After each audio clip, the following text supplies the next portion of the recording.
Episode number 53, Ironman Hawaii 70.3 with Gemma Hollis. Welcome to the pursuit of the perfect race. I'm Coach Terry Wilson, and with each episode, I bring stories of athletes to you that share their experiences at races in order for you to learn how to have your perfect race. We will hear stories from athletes of all ages, abilities, and races of all distances. So regardless of where you fit in, there's something in it for you. Thanks for spending some time with me today. Now let the pursuit begin.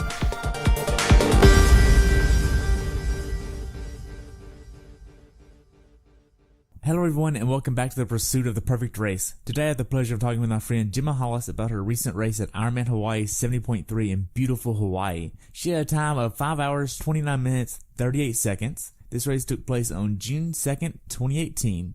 The temperature on race day was 73 and rose to 84. However, Hawaii does not allow the use of any wetsuits for any race. She has been in triathlons for 9 years now and is being coached by my friend Jana Richtrova from E3 Training Solutions. Gemma is also the owner and head coach for Push Glide Kick down in the Woodlands, Texas, where she coaches swimmers. Welcome to the show, Gemma. I look forward to hearing about your race at Hawaii 70.3. Thank you, Terry. Look forward to this. Awesome. So what made you want to do this race? There were a couple of things. I'm doing South Africa, and I knew I was racing Florida. So this was a good race that kind of hit in the middle of that time scale, and it's Hawaii. So it was a good time. Personally, it was my wedding anniversary last week, so it was going to be a good sell to kind of do a racecation, and we hung out for a week afterwards. So yeah, it was really good. Wow, happy anniversary. I didn't know that. 17 years. Wow. So you say South Africa. Are you doing the full down there, or are you going for the World Championships? Going for the World Championships. Wow, that's awesome. So I figured a good challenging race would be good. We could see where we're at, and we've still got kind of 3 months now to lead up to that. Okay. Now, do you have a previous background in any of the three sports? I know you've been in the sport for 9 years now, but before that, you said you really didn't have much? No, I've always swum. I mean, as a profession, I'm a swim coach. I wasn't so much a competitive swimmer. The system in the UK is nothing like it is here. But I've always swum, fascinated with water sports, and I love the whole biomechanics and things that ties in with what I studied at college. But no, when I first came into triathlon, I was, 30 kilos heavier. I couldn't have run for a bus. I had never ridden a bike other than to get me, around the corner to the shop. So yeah, it was I didn't even know what triathlon was as a sport. So yeah, it's been a fun 9 years. Wow. So how was your training going into this race? It's been really good. I raced Florida, had a great race in April. I did the 70.3 in Florida, so knew, we'd got through the winter. I'd had a few run issues last year, but no, felt really good at the beginning of the year. It's, for me with Ironman Texas here, my work schedule really starts to pick up kind of through April, and then it's with the tri-season and the competitive swim season starting. So it's been a little bit more challenging balancing work and training. But no, it's been good. No major injury issues, just kind of ongoing maintenance and lots of recovery stuff. But no, I was feeling really good, feeling strong. The bike, been working really hard on the bike. And had some really good training rides, so I was excited. Okay. Now, did you miss any training going into this race? No, in the sense of training blocks. There was no kind of big gaps. I am the sort of person, I'm very intuitive. My job is quite physical, and I do occasionally I'll miss a workout, but that will be because I really feel like that's the right thing. I tend to stay very in the moment with that and not get too much guilt. If I know intuitively that it's not the right, it may be that I'll skip a workout, which then means the following day I get a much more valuable workout done, and I'll talk that through with Jana. So I'm not afraid to skip a workout if it feels the right thing. Okay. Now, as far as your coaching, you're coached by Jana, obviously. How was the coaching going into this race? Oh, super. I can't, the move to Jana has been amazing for me. It's been a game changer. I love how we work together, and her workouts are really interesting, and I love the variety, and I I think the big difference for me is I understand going into a workout what we're trying to get out of it. So that's where I feel I can make decisions during a workout or before or after that, you know, I know what I'm trying to achieve. And that's been really helpful. Right. I believe that with E3 training solutions and specifically Jana, it's very personalized with each and every person, right? Absolutely. And that's how it feels. You know, and I get the concept that we're not all individual. We may have, you know, I may be doing the same workout as another one of her athletes. You know, we have set workouts, but what is very specific is the numbers that I'm working to. And that's based on very regular either assessment formally or informal assessments based on, you know, how workouts have been going. So I think that's the important thing is, you know, it's what sits behind that number, and understanding what we're trying to achieve more than it. You know, I don't believe we're so individual that everything is personalized and nobody ever does the same workout as anybody else. But the difference is, you know, I'm using my numbers and, you know, what we've worked. And that's not just, I think what I really like is it's not just a computer generated number. She's also taking into account how things are feeling, you know, and how one workout's impacting on another and, you know, that mental side of things as well. So, you know, from a feedback perspective, not only does she want to know the data, but it's also, okay, so how did that feel? You know, what? And, you know, I think that's really important, especially at this time of year, living in Texas with the heat and humidity. It's really easy to get caught up on, you know, oh my God, I can't hit my numbers anymore because, you know, it's 105 degrees and we've got 90% humidity. It's like, hello. It doesn't mean it would be easy to think that you're getting worse. I see that with my swimmers where the water temperature is getting higher. And it's about managing expectations. So we do use perceived effort a lot as well. And I really like that so that I'm learning more about me and what it feels like to ride at X% rather than just being a slave to that number. She challenges that perceived effort work well. As far as your training hours, how many training hours did you max out at per week? Probably it feels very manageable. 12 to 14 would be a really heavy week, and I'm not doing many of those. We've learned I respond well to high intensity more than low intensity, higher volume. So everything feels very efficient. You know, and it's trying to maximize the time that we have. And that's where things like the trainer comes in or, you know, running off the bike and things like that. So I feel that we work very efficiently with training time. Okay. As far as your training going into this race, what was your longest swim, bike, and run workouts? So my swims, I try and get a longer endurance-based workout a week. So that's around 4,000. I try and get one of those done a week. My longest bikes were 3 hours, and they were, so in that I'm doing about 60 miles. Runs, because I'd had some running issues before, we did kind of try and I think a couple of 12 miles as standalone runs. Okay. Are you doing a lot of bricks? Yeah, we try and run off the bike at least once, if not twice. And sometimes that's just a really short run off the bike just to get that loosened up. My race simulations, it's always kind of a 3-hour bike with then a 45-minute run. Race simulation? Race, yeah. We always do a race simulation, maybe a week and a half, 2 weeks out. And that would be kind of a 20-minute run, a longer bike. So normally kind of between 2:45, 3-hour bike, and then a 45-minute run. So that's kind of the last big session. Okay. Now, did you do a lot of strength training going into this?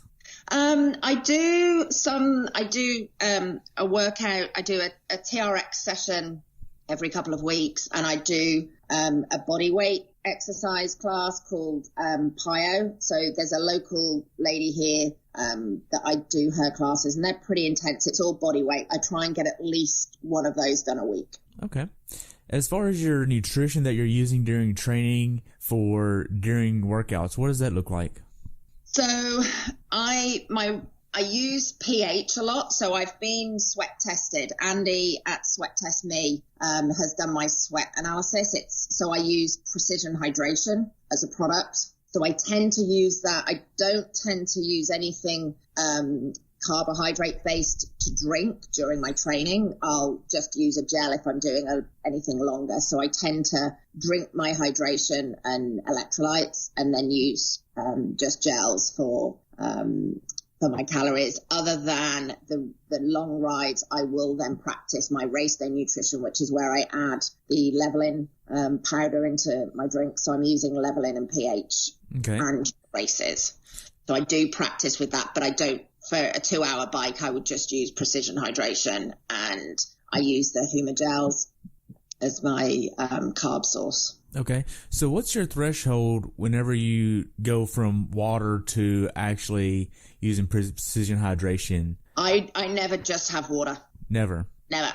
I'm working outside. I am, in the heat. I will never just drink water. I'll always have some level of salt in my fluid. Okay. Now, how much of your training was outside? Majority of it.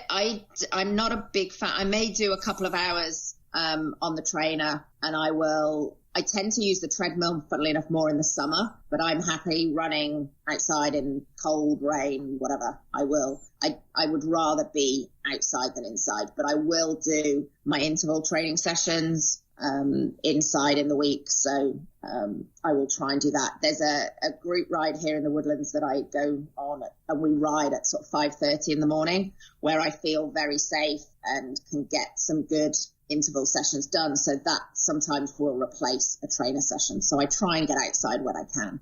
Okay. Being that you're going to be outside quite a bit, do you use a road ID? Yeah, I use road ID. I use the Nox Gear vest when it's funny that we're lit up like Christmas trees when we're riding at 5:30 in the morning. Good. Road ID, I never take it off. Good. Do you know about the Cyclic Fly 6? Oh, yes, I've got one. Oh. Yeah, the light. Yes. Now, what workouts did you do that gave you the confidence to go into Hawaii 70.3 prepared? There's been a few I really enjoy. So the bikes for sure give me the confidence, and it's the longer rides when I'm having to kind of hold that higher pace. I think it was the week before. I actually went out with a friend of mine, and so this loop that we do around the Woodlands, we went out at 4:30 and did one loop first, met the group, and then did a second loop, and that was probably my highest power output, just having people with me and I rode really consistency, and that was probably the first time I'd been able to sustain. So I think it was 85% for an hour, and then pushed 90% for the second hour, and then ran 25 minutes off the bike. And that for me was that sort of breakthrough workout day. And it just felt really good and really excited. The run felt good. It was the first time I'm normally quite afraid of pushing too hard on the bike, that it'll impact on the run. And it was the first time I kind of really committed to the bike. And when I started to run, it was like, okay, so this doesn't hurt any more than it does normally. And actually gave me the confidence that, that I've been waiting to sort of find. So it was a bit of my fearless workout. Good. Now, as far as your training goes, were there any days where you just mentally didn't want to train? Oh, yeah. I don't have them often, but it normally comes from, it's normally at times when I'm perhaps really stressed with work, so I feel very mentally fatigued.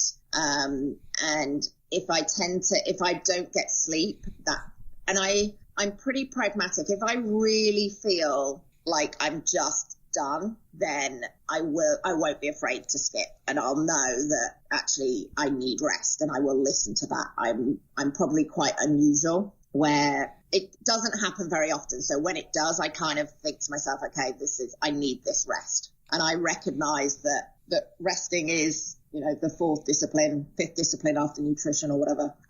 So I'm not afraid to miss it if I really feel completely spent. Okay. Now, when you're not training or racing, what are you doing? Working. And that's really the balancing act that I have. It's that. And because I'm working with triathletes, I find it very hard because I know, the value that it's adding to them. And it's so, yeah, and I'm on my feet or I'm in the pool or I'm on the deck. So yeah, that's really, and then, I have a life as well, but it's normally that's the rest bit.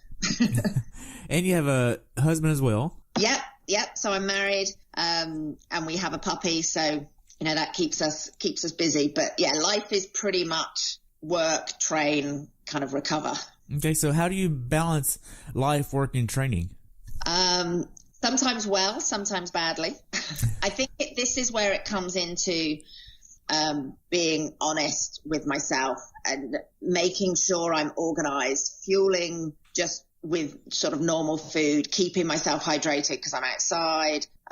It's trying to have that structure. My husband is really supportive of everything that I'm doing. So, that really helps with kind of balancing stuff at home and just trying to sort of stay in the moment and live day to day. But my schedule, I've got swim sessions booked out now till the end of July. So I'm very conscious that people have waited a long time to get in to see me if they're coming for a video analysis or something like that. So it's, and I owe it to them to be on my game. So I have to keep that balance, make sure I'm managing my work diary so that I'm not over committing work wise, and then also balancing training. So I get up, I do swim sessions early 3 mornings a week. So the other 2 mornings I tend to get up and try and get workouts done early. If I need to, then I'm not very good at napping. And when Jana came to stay, she was like, you need to nap. She's really good at it. And so I'm trying to get better. But yeah, just trying to balance and be the best that I can and get some sleep and just trying to manage distractions. I get quite distracted. Social media, all of those kind of external influences. It's trying to get control of everything. Right. You mentioned that your husband's very supportive.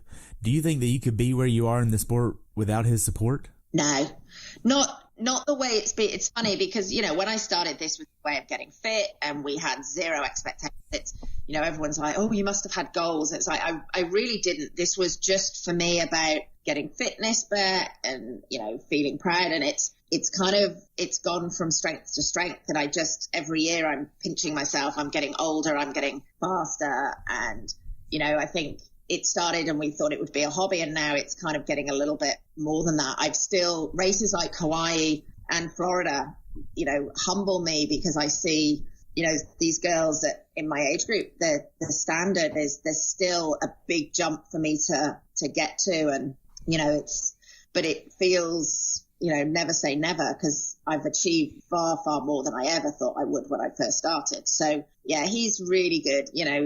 We've got a good balance with, I don't expect him to come to every race. And it's like with Hawaii, he came out the night before the race. I'd gone out with friends earlier and then we had the vacation. So, he knows what I need on race day. He's really good at knowing how to kind of calm the emotion or the stress. And yeah, he is really good. And also then with stuff at home, he's a good cook. So, I tend to finish work and I'm exhausted and, he's quite often has been able to sort out dinner and we're very much a team on that basis. He used to be a semi-pro footballer soccer player when we first got together. So he does understand kind of what it takes. Wow. So yeah, but I'm sure he didn't think it would be quite as intense. And all our friends tend to be from triathlon. So he understands a lot about triathlon and power and FTP and all the jargon that we all roll eyes. Oh, it's the triathlon again. Wow. Now, going into this race, what did your taper consist of? I have a long taper. So it tends to be quite what I'd call a sharp. So it's really the week before is when we start to taper it in. And all of a sudden everything gets much shorter. I would say short and sharp is my taper. And I like that. I love taper week. I don't get angsty. I know I'm not losing fitness. I just welcome the break and the rest, and it allows me then to think about what I need to pack and sort that kind of thing out. So I quite like taper. I absolutely get the jitters, and people around me would probably completely tell you something different. I get nervous because you just put so much work into it. And for me, it's always, you just want the output to justify the input. Right. You just want to have a good race, whatever that looks like. It's not necessarily always about time, but you just want to be able to race. That's for me. I just want to be able to start the race and cross the line, and that's whatever happens is what happens. Gotcha. So when did you actually start traveling to Hawaii? So left on the Wednesday morning. So we got in to Kona. We flew in via Denver and then went straight to Kona. So we got in on the Wednesday early afternoon. Okay. Did you use a bike bag or a bike box? Bike box. So I have the bike box Allen. So it's a hard case. I trust implicitly in the sense of I don't worry about my bike. I have used the Scion bag before, which I really liked because you just don't have to take it off. But I kind of felt guilty asking friends because I've got travel this year. So I just wanted to see how I could get my bike in. And I do have a little bit more apart, but I don't worry about it. And it's easy. It's just expensive. Right. What kind of bike are you using? So I have a Parley TTIR. Okay. Do you like it? I love it. I love the fact that it's super light. It's funny. It's more of a road bike version because that Parley make very good road bikes. So the front end is a little bit more of a road bike. So I love the handling. But I absolutely love it. Super comfortable. And I like the lightness. For me, that was a big thing when I was buying, because this was my first TT. I raced for 7 years on a road bike with aero bars. So it was kind of okay. So I did quite a lot of research, and Brian at Bicycle Speed Shop was amazing. We did a pre-fit, so we made sure that, I know too many people that have bought bikes because they like the color or the brand. So I gave a list of bikes that I liked the color and the brand, and we did a pre-fit. And I just told him not to tell me what I was riding so we could see the numbers. I could feel how they felt. And so that was a really good process. And yeah, I've been super happy. And I kind of every 6 months he adjusts me, and I am getting more and more power. I'm getting better and better in my aero position. Great. So I love that. So are you using an Airbnb or a hotel for this? What was that So like? we did Airbnb. I would prefer Airbnb. It gives you more flexibility with space and kitchen. And so, yeah, we did that. And we stayed in Waikoloa Village, which is probably 20 minutes from the race hotel, and where transition, and it's a split transition in Hawaii. So that always adds logistics. But the expo and all that kind of thing that hotel was kind of 20 minutes away. So that was easy. It was nice. We had extra space.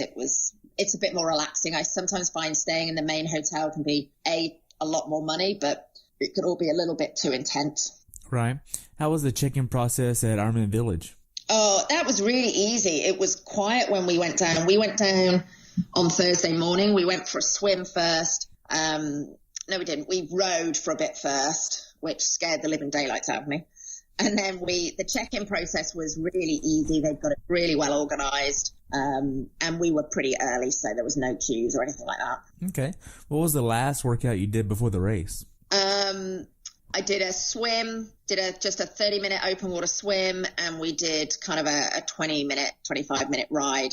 My legs were feeling quite tight after the flight, so I didn't run, but we'd taken some Normatec boots. So I sort of we did a bit of walking and got myself the boots. Nice. I love my Normatecs. They're great. I have the Air Relax at home, and I'd be lost without them. Wow. So did you have any issues with the bike prior to checking it in?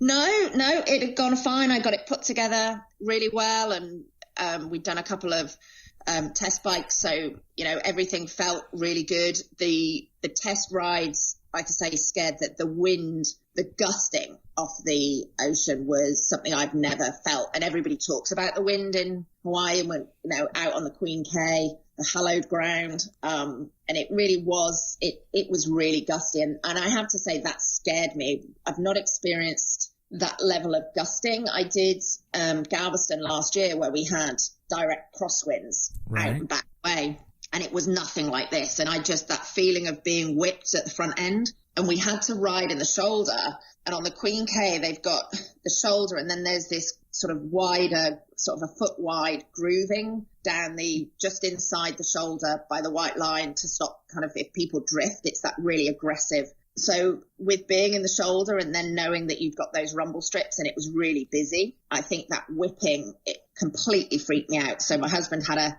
panicked phone call and he bought out my wheel, which had much smaller rims. So I did change out my front wheel on race morning. Okay, so what were you initially going to use? I've got the Mavic, the 60s, just that, I'm like that. So they're not as deep as 808.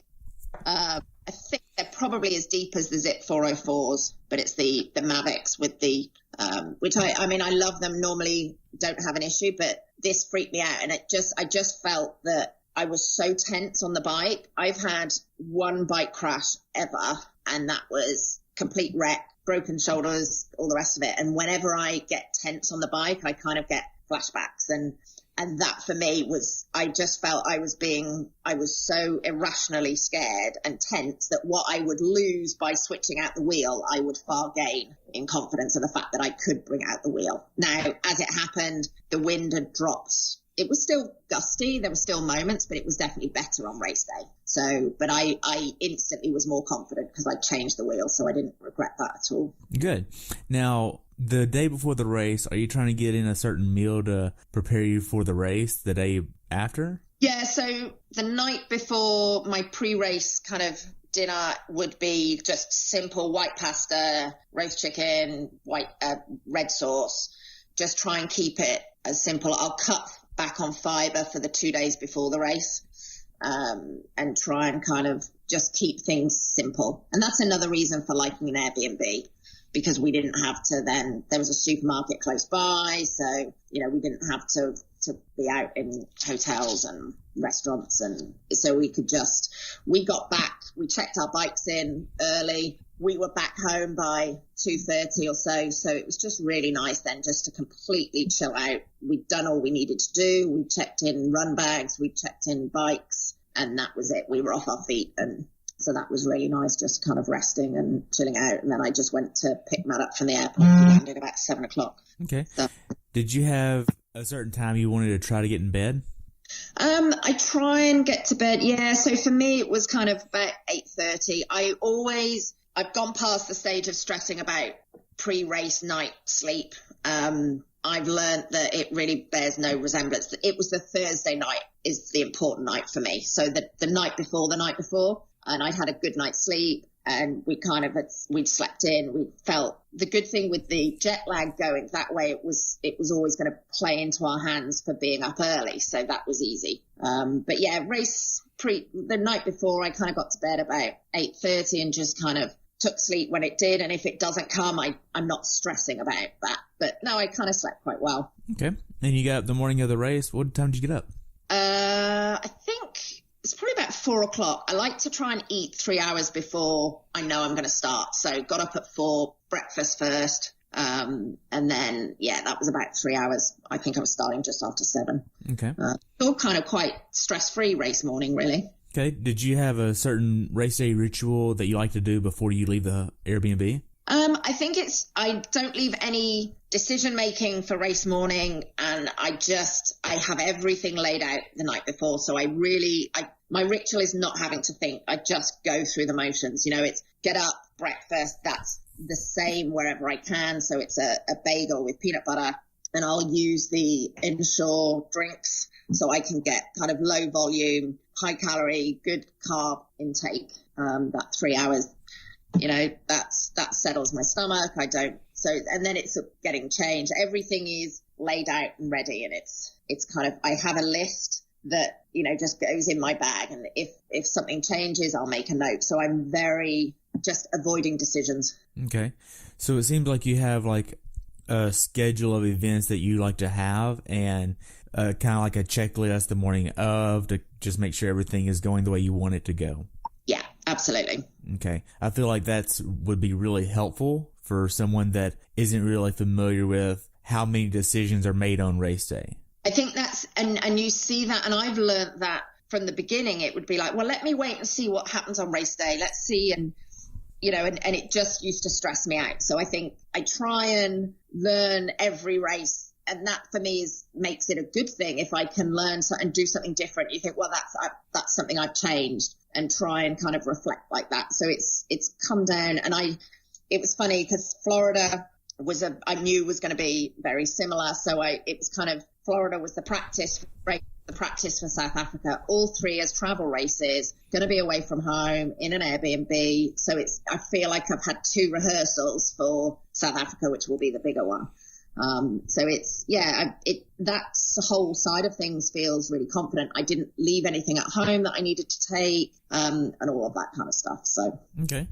Now, I know you're not able to bring CO2s to Hawaii because you're flying. Did you have to buy some there? Yeah, they were really good at the bike shop that was at the expo, had hundreds of them, and they were really good. They were like, if you don't use them, bring them back the day after and we'll just give you store credit.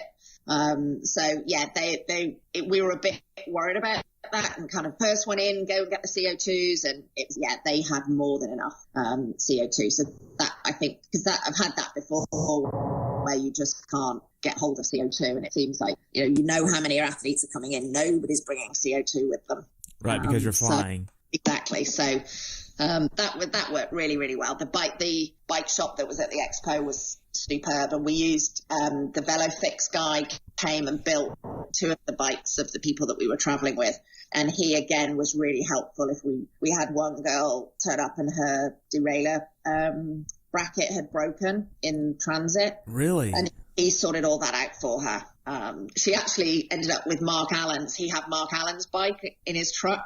Random story, and so she ended up he took it off his bike and put it onto hers, so that made it go faster. Wow, that's pretty awesome.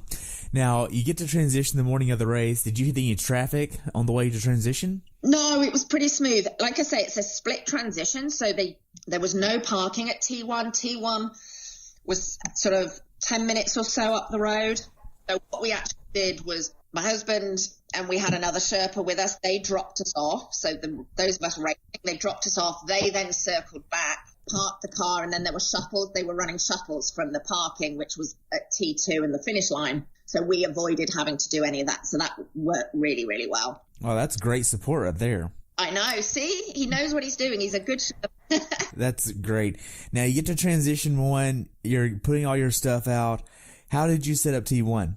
So T1, so the first thing I had to do, and the thing that I was worried about, was bike tech, because I needed to switch my wheel because I hadn't been able to do that. So literally as I walked in, the bike tech was there. There was nobody waiting. So I gave him the wheel. He started to get that out, and I just grabbed my bike. So that was done first thing, and that was really easy, no drama. That's the great thing with the parlay. The mechanics is, mechanics love working on it because things are exposed. You can get to it. So I had every confidence in that part of the bike. And then T1 it's a clean transition, so you can't put anything on the floor. So you've got 2 options. You have a bag that you can pick up further down. As you come out of the swim, it's a steep climb up into transition. So they line the bags up there. So you can grab bags there, or as long as you have things hanging on your bike. So that's what I decided to do. I didn't use a bag. What I did was I hung my helmet on my aero bar. My shoes were hanging on the end of the aero bars.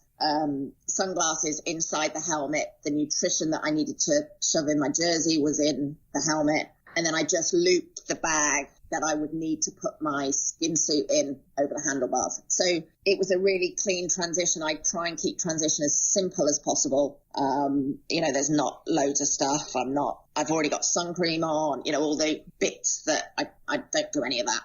Okay. And then the shoes, I would normally do a flying mount, but we had a really steep hill coming out. So everyone was like, don't do a flying mount because you'll be coming up that hill without being in your shoes. So for the first time in a long time, I had my shoes on and ran out, and then at the line, and they actually had people to push you off the line. And if you weren't in the right gear, you were screwed.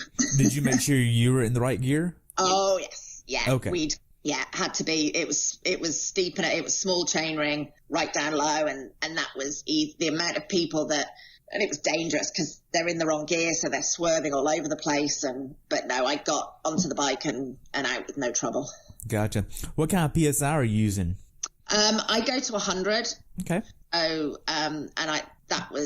I think we may have run 110 at the back, but latex in a tube. So yeah, I don't go super hard.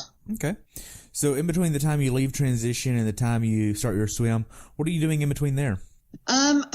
Starting to get nervous. The butterflies are. So that's then just about, for me, I've done the toilet stops. It's then the mental preparation. So just trying to get in the zone.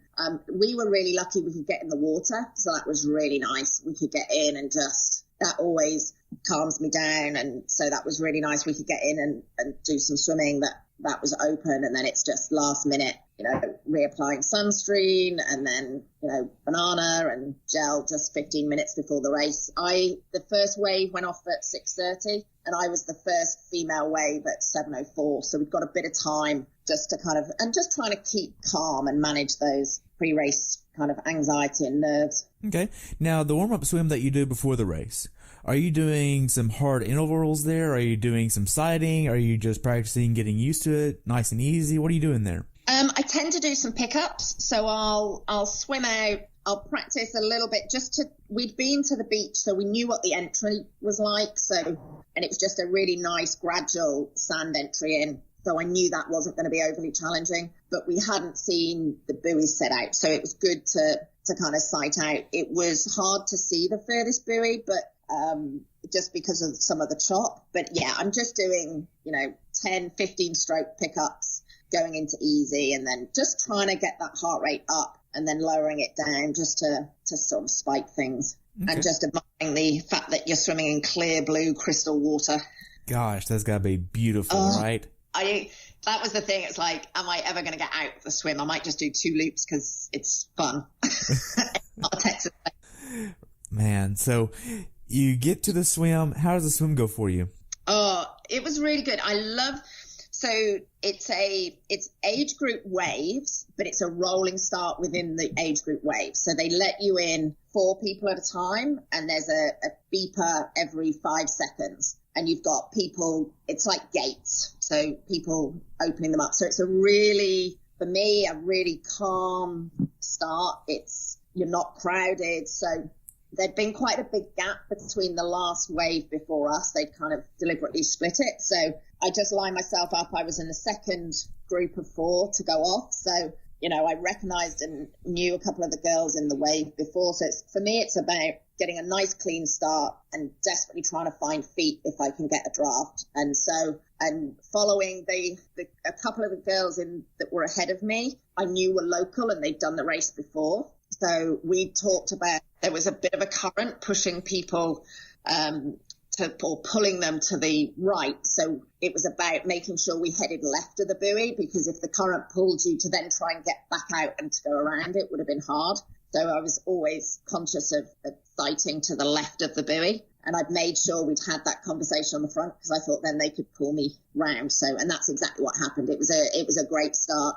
It shocked me. We started to overtake other waves quite quickly. It was a much busier swim than I thought. But after the first buoy, I picked up a pair of feet, and I had them for the whole time. And she was great at sighting. She was great. So she was kind of plowing through the picture.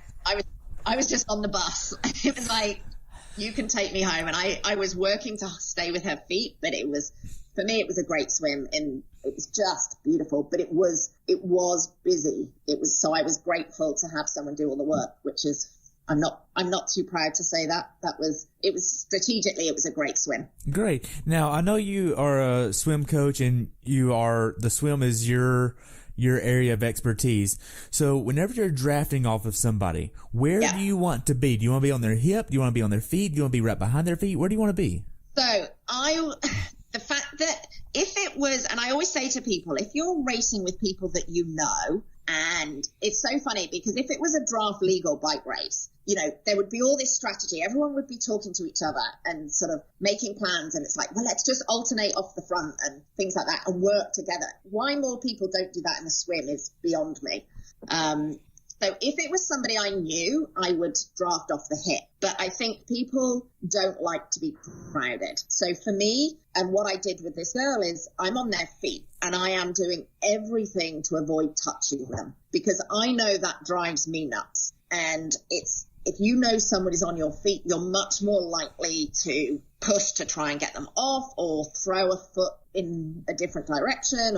So for me, I am on their feet and I'll almost have a slightly wider hand entry so I can avoid their feet. The great thing about Hawaii is you could see the bubbles. So that made it really nice and easy. And I'm just trying to avoid, I'll tend to spear underneath their feet just to help do that. But for me, if I'm getting a free ride like that, I want to be as accommodating as possible. I prefer if it's somebody that I know, drafting on the hip is, for me, a better way to do it, but it can be with strangers. You're much more vulnerable if they throw in a breaststroke kick. Also, you've got to kind of get your arms synced up with people, so it can be a little bit off-putting, and it's harder. But, you'll often see the pros kind of create the arrowhead, and if you be the one behind the arrowhead, that's the best ride. But unfortunately, with the kind of age group starts, it's not often that easy to get that kind of formation.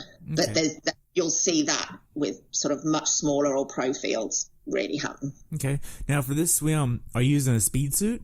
Yes. So I got the new Blue 70 sleeved speed suit.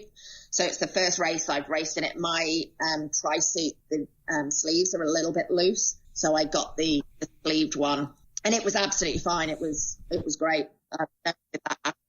Okay. Now, are you using a certain kind of kit for this race? Yeah. So our team kit is 2XU. Super comfortable. I will always try and wear sleeves if I can for the sun protection. So that's for me is really important. And it was a one piece. I love a one piece. Your team kit? Yeah, so I race for Valkyrie, which is part of the Valkyrie team.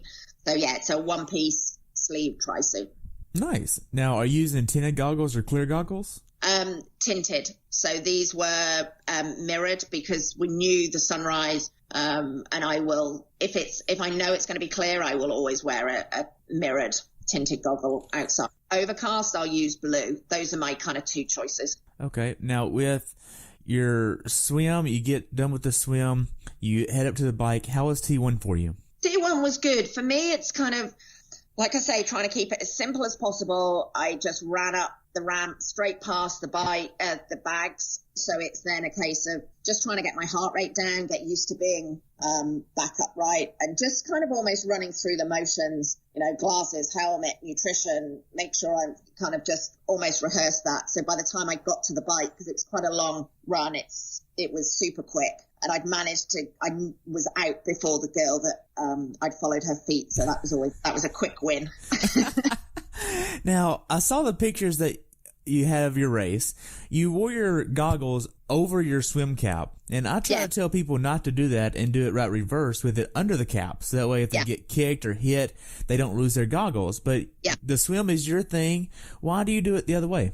So I have never had an issue with goggles in the race. Now, what I have had in the past, when I've had my goggles underneath the swim cap, the problem is you're then fixing the strap. So if then something moves, I've had a situation where the goggles moved or they weren't quite right. And then because they were underneath the cap, I couldn't make any adjustments. So it's just one of those things that I've stuck to, and it's never caused me a negative, I've had the negative situation with the goggles under the strap, but never the other way. So it's kind of, and I know it goes against everything that everybody ever says now, whether I've just been lucky that nobody's, I've never lost goggles. I've never, and if there was an issue with the goggles, because the straps are on the outside, I can easily adjust. Okay. So yeah, it's something I completely understand the logic of doing it the other way. Okay. Now, you get to your bike. Are you using socks for this bike ride, or are you not? No, I'll never ride with socks unless it's cold. No socks for the bike. Okay. So you get out on the bike ride. Do you have a certain strategy where you're trying to hit a certain power number, a cadence number, or anything like that? with my race plan with Jana, she always has a really comprehensive race plan, which is great. We'll spend a good 2 hours talking that through the day before or a couple of days before. So I know exactly what I'm trying to hit. Now, the challenge for me with this race is it was very busy and very heavily marshaled. So I was very conscious getting out, and feeling strong. I probably slightly too high, not massively, but it was that busy. Once you were out and, you're then on the road trying to overtake, and you're getting very conscious of not blocking and, draft rules and all the rest of it. So it took a while to get out and to get clear road. It was that crowded, but just determined to ride clean. And I knew, I think I got out the water. Matt had yelled at me. I was 7th out the water. So, knowing the other females out on the road, I knew that I was in a good position and that I just wanted to kind of capitalize that and get out into some safe bike space. Okay. How was the quality for the road? It was good. It was hard because the road wasn't completely closed. So we knew, it was very much about trying to be careful with the rumble strips, and then also the kind of people overtaking. And there was an aid station pretty quickly, and that was chaos. There was bottles and stuff everywhere. So I was just trying to stay safe. Okay. As far as the bike goes, is there anything you'd tell someone to be aware of that hasn't done this bike course before? Yeah, the bike course is challenging. So it's very rolling. The Queen K is rolling. It's not horrendous. It's not undoable. Coming from here, it's very manageable, but it was the gusts of the wind. So it's being aware of people moving and anticipating, where you get big rocks on the side of the road, which would protect from the wind. It's anticipating when you come out the other side of that the wind will come through. It's a little bit like, in Galveston, where you've got houses that block the wind coming off the sea. So it's kind of, you've just got to be very aware, and just try and settle into that. Okay. How well did you execute your bike strategy? Well, it was going really well until I started the climb. And so there's the 18-mile climb up to Harvey. And, there's the element of, oh, my gosh, I'm on the hallowed Kona course, and that's really good. And I love climbing. I don't have an issue. It doesn't worry me. I use my power. And I'm, quite happy in gears, and my ego allows me to go into my small chain ring and all that kind of normal stuff. So we'd driven the course. So we knew this climb was coming. And Jana had been able to give me really good descriptions of the bike course. So that's really helpful, really insightful. And then, I'm climbing. There's been loads of people with flats, so I'm conscious of all of that going on. And suddenly I realized my hands are touching every now and again at the front of my aero bar. And I'm like, that's not meant to happen. And I realized, so to pack my bike, I had to take off my aero bars sort of from underneath the pad, and just to get them in the case flat. And one of the screws was loose. Yeah. So I'm coming up. They'd been fine the 2 days before, and it's my own fault. This was my learning point. I will always, in South Africa, I will double check and triple check my screws in. And so, I had a loose aero bar, knowing that I'd got an 18-mile descent and the wind was in our favor. Jana had said to me, you come up the climb to Harvey and you see white caps on the ocean, then you know that the descent is going to be windy and that's challenging, and just don't be, as much as you're racing, don't push. And, the white caps were very, very minor. So it was that, great, we're going to have a good descent. And it's not so steep that the bike runs away. And so I was kind of looking forward to that. But then, realizing my aero bar was loose, and I'd just gone past a bike tech van who would stop to help a guy with a flat. So I figured the bike tech van would come past me. So I thought, okay, I'll flag them because I didn't have a tool with me. But I just knew I couldn't rely on my aero bar because the screw was I could kind of hand tighten it underneath. So then I get to the top, there's an aid station. I'm yelling, anybody got bike mechanic tools? And nobody did. So it's like, okay, I'll just start descending, and I'll take it easy and find a way not to be on my aero bar on that side. And bike tech will be passed quickly. And of course, long story short, bike tech never came. Naturally. naturally. So I descended in various positions of one arm in aero, one arm on the bull horns, or I was lying my arm on the actual base bar underneath the aero bar, holding the other hand. So, yeah, so very un-aero, a little bit nerve-wracking, and just trying to get down without, falling off the bike, really. So that was disappointing because that became very much a distraction. And it also changed my bike position quite dramatically. So, my hips weren't level. I could feel towards the bottom of the descent, I could feel I'd been using my hamstrings a lot more than I would do normally, and cramping issues were coming along. And so, that was kind of disappointing. But, I descended with no issues. We get out the bottom, and there was a real douchebag on the bike who kept surging. So he'd come past you, pull in sharply, and then slow down. And people were yelling at him all over the place. And he was it was really strange. You end up, by this point, you've done over 40 miles. You're all riding at pretty much the same spot. So it's kind of, there's a bit of cat and mouse going on when somebody's drinking and you then overtake them. But it's, you've got space. It was kind of, it's all a bit less stressed at that point of the bike. And this guy was just, the amount of times I heard someone yelling, and he cut me up, and I yelled, and and it, when somebody's just being a real liability on a bike, and that was kind of worrying. And we got back onto the Queen K, and about 2 bikes, there was one guy ahead, and then this guy did some ridiculous maneuver and cut in sharply and actually took somebody out on the bike. And this was 2 bikes ahead of me. There's this that noise of bike carbon on the road. And so me and the guy in front had to immediately go out into the road. And that, there's the guy that caused the crash is lying on the floor. You can still hear him yelling. And then the other guy is yelling at him.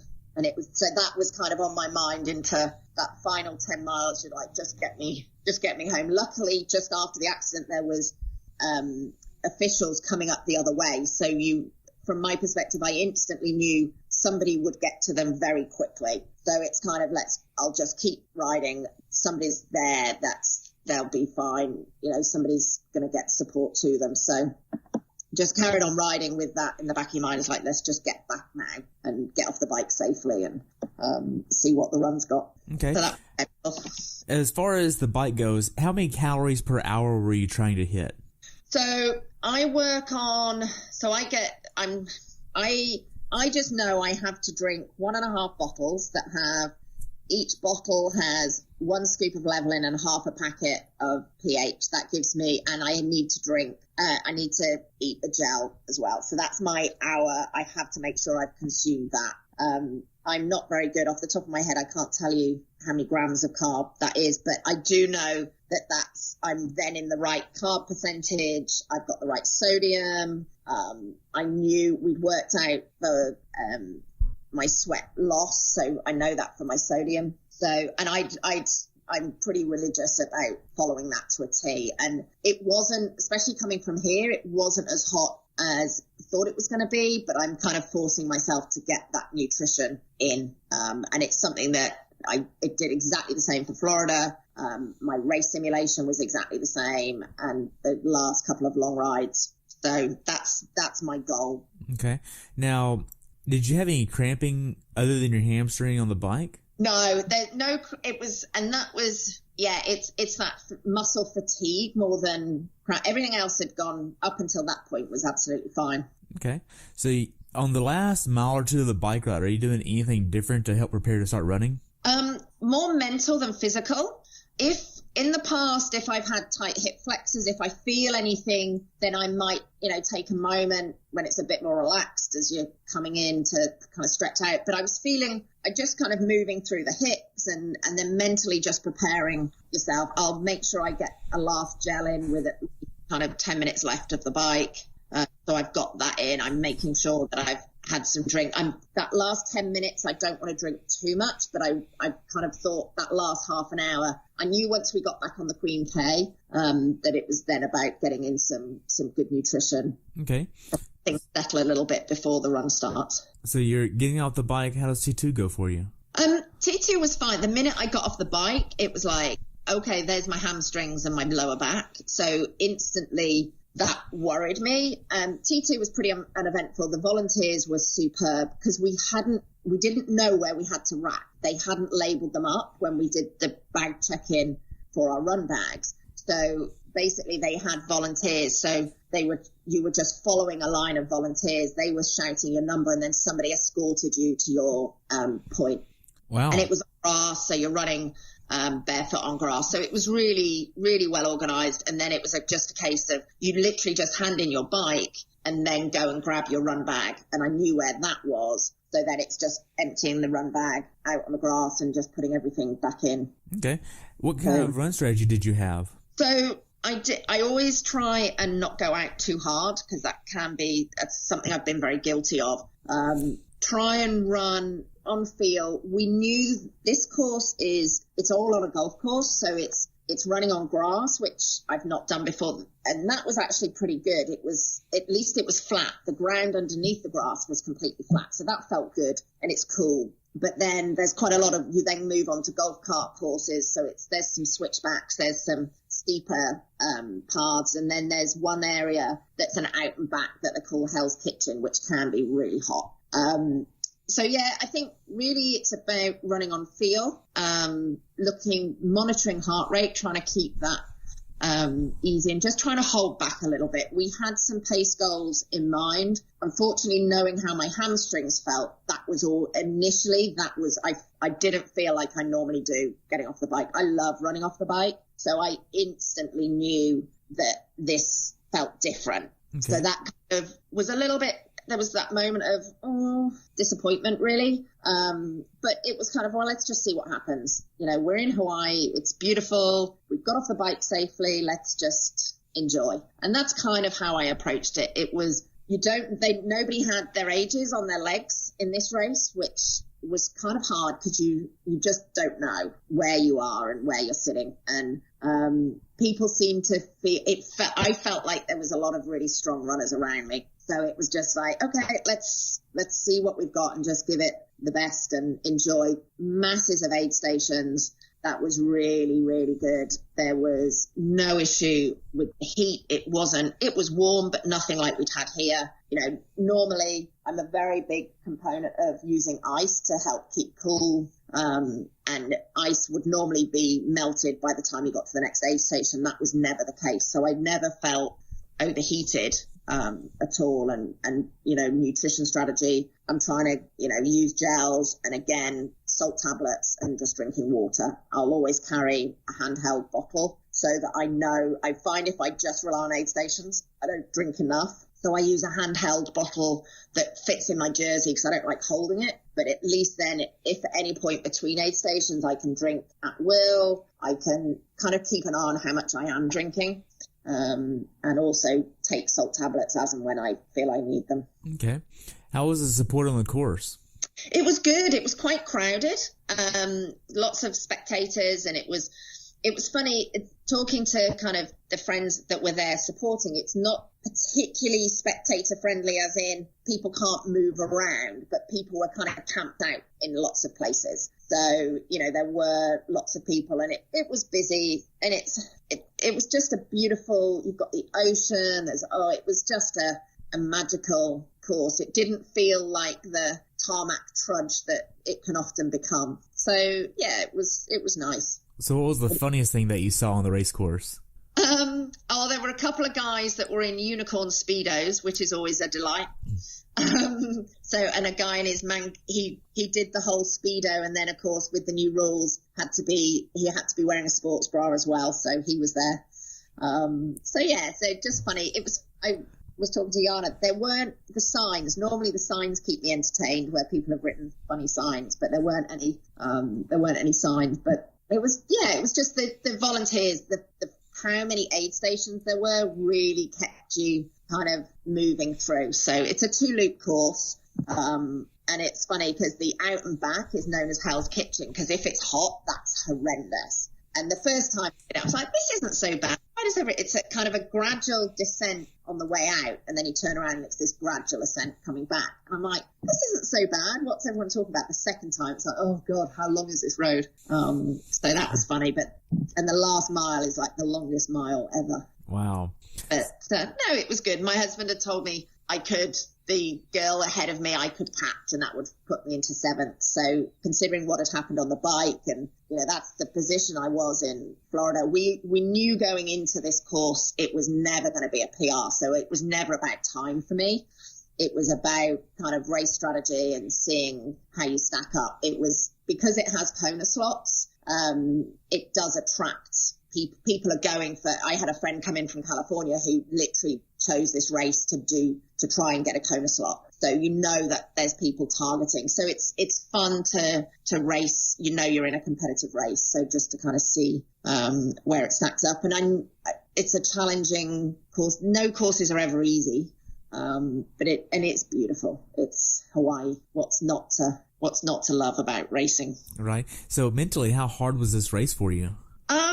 It was tough. It would have been, I think, because I knew it wasn't going quite the way we planned, especially with the run, it would have been easier to drop another gear down. And it was Matt telling me that, I could still get 7th. That definitely gave me a boost and gave me something to fight for. And I think it's, there's always the element of fighting for people, for yourself, and for, I never want to let Jana down. We've worked really hard, and I just wanted to cross the line knowing that I'd given it my best in the situation that I was faced. And, I love racing, and that brings something out. And that was, you want to, that's the thing for me, that mental reminder that, you can do this, and this is what the training's been about, and let's just execute the best race that we can. And I was hurting sort of physically in my legs that I wasn't, but less cardiovascularly. So it was hard. I wanted to push. I felt like I could push, but every time I did,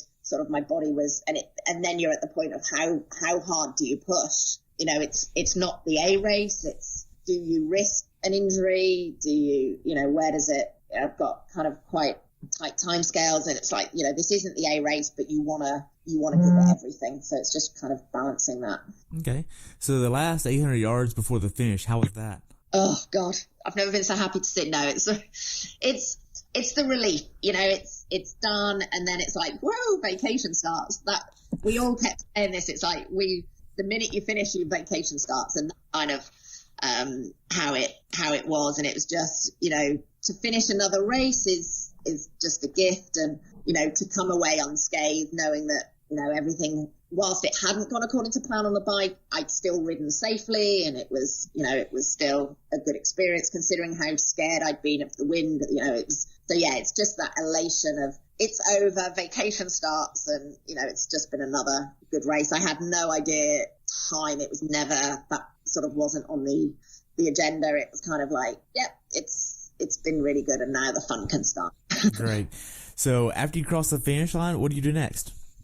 Well, funnily enough, normally I collapse in a heap. I do suffer with a plummet in my heart rate, so it's very, very common for me to collapse at the finish line. It's become my thing. And my doctor, I've had all the heart workups and everything, so I know it's nothing untoward, but she had said to me, look, I really don't like that you do this. So I promised everybody that she'd said, just keep moving. Do not stop moving. So I crossed the finish line, and I'm like, just keep moving. And I'm literally saying to people, don't stop me. And I've got my medal, I've got my water. I never normally get this far. And then a guy literally stands in front. The last thing I remember is he stands in front of me to get my chip. And the next thing I wake up and I'm in a wheelchair because I've collapsed at the finish line. So it's like, no, I thought I'd got away with it. Wow. So how was your recovery process? Well, once I've been through medical and, all of that, it's food and drink. I straight away, Matt has in kind of his race bag a big thing of drink with my precision hydration, the highest strength. So I'm trying to get salt inside quickly and some good protein, and and then it's a can of Coke just to kind of give you that boost, and just trying to get some food and replenish as much as possible. Okay. Just try and feel normal again after the drama. So looking back on it, how well prepared do you think you were? I think, I've talked to Jana about this. I think from a training perspective, I was as prepared as I could be with the work schedule that I'd had. And, she was like, you were where you were the best place you could be with what we had. And that's always what I try and achieve. And I know any decisions I make during training are the right decisions in that moment. So I never kind of look back and have regrets. And, yes, could I have done more hours? Absolutely. Could I have worked less? Yes, absolutely. But that's the balance that I'm not a pro. This is something we do for fun. So it's based with the tools that we had, and we were ready, and we've learned more again from this race, which will help for South Africa. There's absolutely things that I can keep working on, but I felt good going into it, and it was, I feel more than happy with the result. It's given me more drive mentally. It's made me realize that there is absolutely more strides that need to be made and can be made. There's some really strong, fast girls out there, and it's not going to get any easier. I age up next year. So, it's given me that kind of boost for that. And yeah, it just keeps the hunger going. Okay. You said there are things that you can keep working on. What do you mean? I can still push. I know that there's more to come on the bike. My run off the bike, we can still, I need to make sure that, I'm doing that rehab and, keeping injury free, and now kind of working on that sort of hamstring strength and just that balance and that bike position. And yeah, so it's very much, and even with the swim, as much as, it's just that constant consistency. For me, I think consistency, other than a major bike crash, I've been able to train consistently for 9 years. And that, I think, is the big answer. I don't think there's any quick wins. I don't think there's any quick fixes in this sport. And just being able to consistently train is the key. And that also involves those rehab things, the stuff that I do at home. Could I roll and stretch more? Absolutely. I've got a superb large guy, Richard, here, who, does a fantastic job. I've got great chiropractors, and I've got that spinal health. And it's just knowing that all of those things make a difference, and, fueling, nutrition, day to day and things like that. There's always things we can be working on. Right. Now, what's something that you learned from this race that you'd like to pass on to someone who hasn't done this race before? Always check your bike, and any screws that have been undone for packing, make sure they're tight. 100%. I think this race, it's it's challenging conditions. It's unpredictable. Do your research of, if it's going to be windy. That's the biggest thing, I think, was the wind. And then it's about, wheel selection versus, and things like that. That would be something, don't underestimate the course and the conditions, but that would be the same everywhere. That South Africa has the potential to be very windy. And I think it's where we don't have that. Sometimes if it's a bad day, I may then opt to go on the trainer, and maybe, it's go out. Even if you don't go out for long, just go out and practice in those conditions and things like that. It's a fantastic course. It's a great race. The volunteers were amazing. The aid stations were fantastic. It's a great racecation. It's a good challenge. It's beautiful. Don't be afraid of those sorts of courses, because I don't believe anything is easy. But and just definitely consider it. It was really good. The logistics weren't too bad at all. Okay. Now, how could IRONMAN have made your race experience better as an athlete?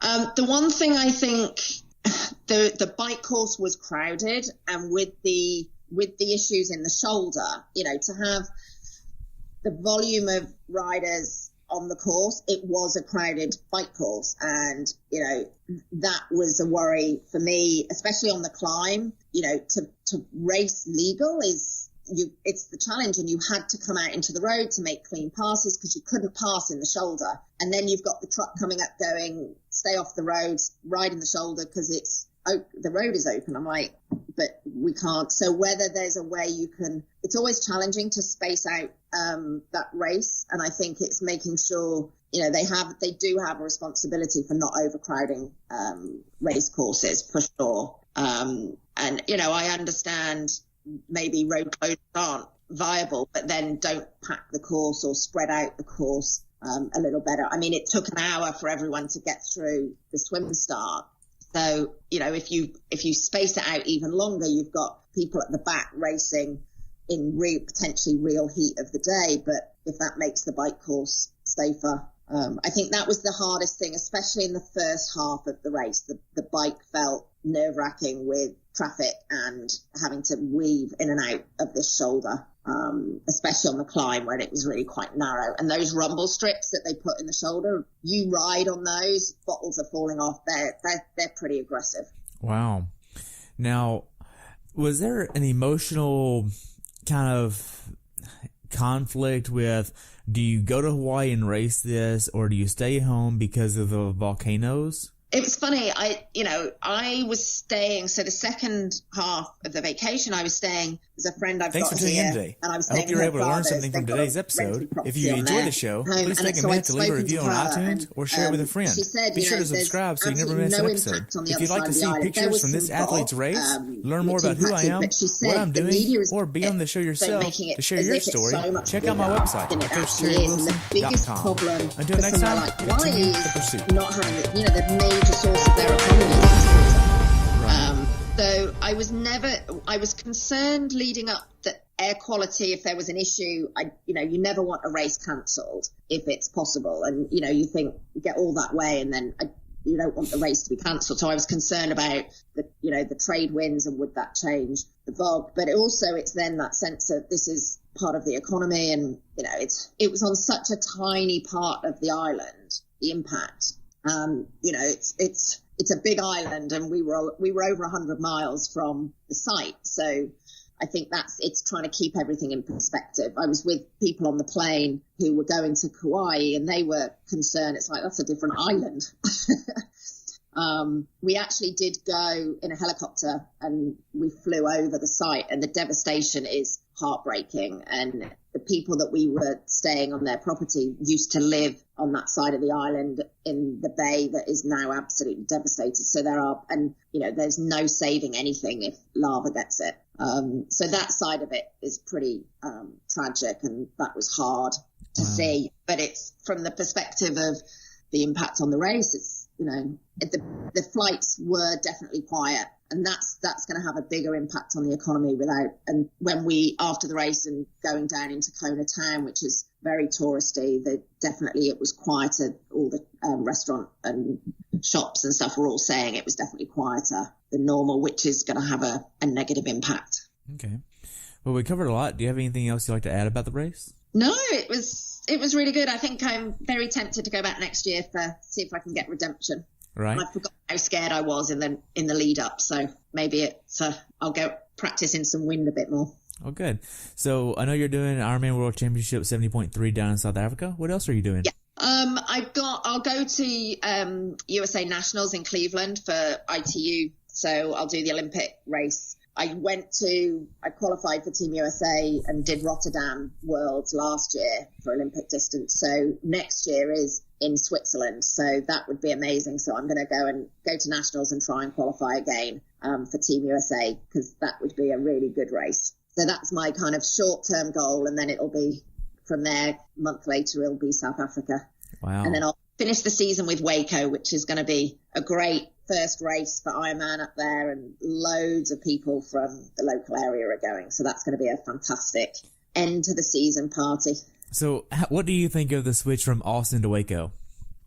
Well, I did Austin last year and by accident because I was meant to do New Orleans and New Orleans got cancelled. So we immediately booked and went to Austin the week later. And I had a great race in Austin considering it was freezing. And, I think I'd heard such horrendous things about the course that it really wasn't as bad as I thought it was.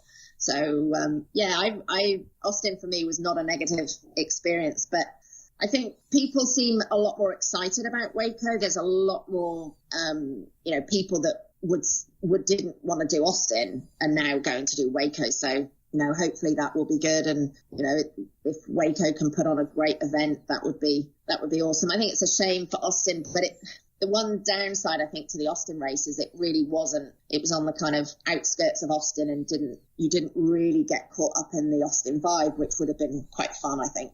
Right. So how can athletes follow you? I've got Facebook. I have Push Glide Kick is my Instagram. That's my company business. But yeah, I'm on Facebook. I'm not fantastic at social media by my own admission, but I try, and it's also that kind of sense of, are people really interested? I don't know. And even this conversation is quite a new thing for me, and a bit, I don't know. It's like, why would people be interested? But yeah, that's kind of, I'm here, I'm around. I love working with triathletes, and I started this sport as a mid-pack age grouper, never done anything like this before. So I think it's, just achieving what I'm achieving at the moment is new, it's exciting, and just shows what is possible. And I just believe that consistency has got that for me. You just got to respect the sport, don't expect things quickly, and you will be rewarded if you can maintain consistency. Oh, good. Get out of it in. And you also have a website, and if somebody's down in the Woodlands and they want to get some swim analysis, you're up for that? Absolutely, yeah. Pushglidekick.com. So it's video analysis, stroke development and correction stuff. I love seeing people and helping people, get better, especially triathlon. For most people, the swim is the kind of their worst bit. And if you can learn to love the swim, it can help so much with the other two sports. I always think, don't look at triathlon as three sports. Triathlon is one sport that is made up of three events. And it's one impacts on the other. And, the swim training can help your run. The efficiency in the swim helps your bike. They all connect into each other. And that's part of the beauty of the sport, that strategy of juggling, how you ride impacts on the run. We all know people who, will post an amazing bike split and then walk a half marathon or a marathon. It's the only time in triathlon that matters is the finish time. Gotcha. And so I just love the people that I meet along this way. And, triathlon has a really inclusive sport, I think, and it creates quite a community. Wow. Well, I only have one more question, and that's, what's your definition of a perfect race? I don't know if there ever is one. For me, a great race is one that I feel I gave it everything.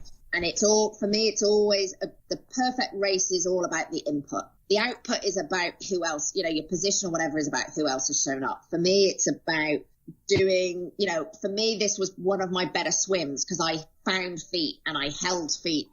I knew I'd pushed it. It was a great bike. Yes, I could have got higher power numbers, but I was faced with adversity and fear and overcame it.